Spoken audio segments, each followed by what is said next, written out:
Here we go.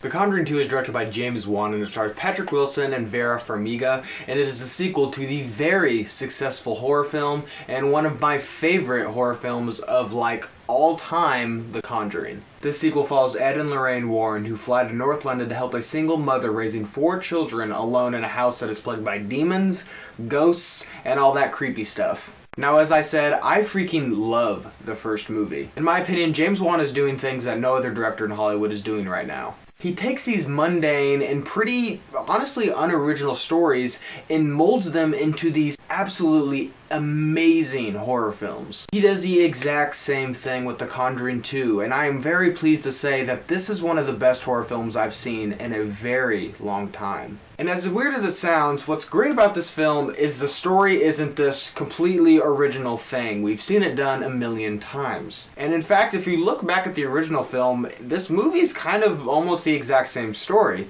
But what's so interesting is James Wan takes this story that we've heard before, and he does amazing things in this film. His directing is so superb. He knows how to use lighting and music, and he just gets these really real, genuine scares that are not jump scares. Yes, there are jump scares in this movie, but they're real. Like, for example, there's this one scene involving a painting, and the way lighting is used in the scene, it scared the hell out of me. And what's great about The Conjuring 2 is it's not just these really awesome scares. There's also a lot of deep themes that run throughout this film, like marriage and what it takes to raise a family without a father there. And not only are there great scares and there's deep themes, but everyone gives a terrific performance. Once again, Patrick Wilson and Vera Farmiga are great as Ed and Lorraine Warren. You feel the chemistry. You feel like they're going to do anything for each other. Thankfully, they're not the only people that give great performances. The young girl who plays Janet, who is this girl who's possessed, she's pretty much the main character throughout this film, and she is terrific. She has a lot of screen time, so if she sucks, this movie pretty much sucks with her. Thankfully, she's awesome, and therefore the movie is awesome. I loved watching every single scene of this film, and I love watching every frame, every little ounce of this film, and I cannot wait to watch it again. But I gotta say, I gotta get real with you guys.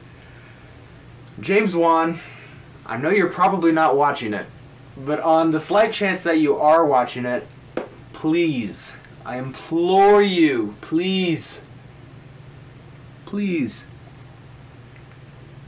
come back for the third film. I know you didn't want to come back for this film, but because of a great script and I'm sure a very large paycheck, you did come back and you knocked it out of the park, my friend.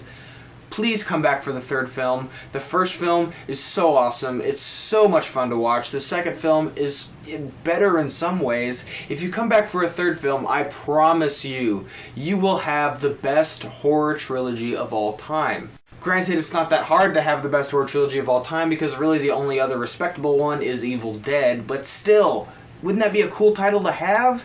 So please, come back for the third film, crush it as you did this one, and these will be some of the best horror movies of all time. Please, I'm begging you, sir. Thank you guys for watching today. I'm going to try my best to get my reviews for the other films that I'm planning on doing and the films that I saw this past weekend. I'm going to get those to you as soon as I possibly can. Thank you guys for watching today. I hope you liked today's video. If you did, click a link down below and subscribe to my channel to see more movie reviews and movie-related things. And guys, thank you so much for watching, and see you next time.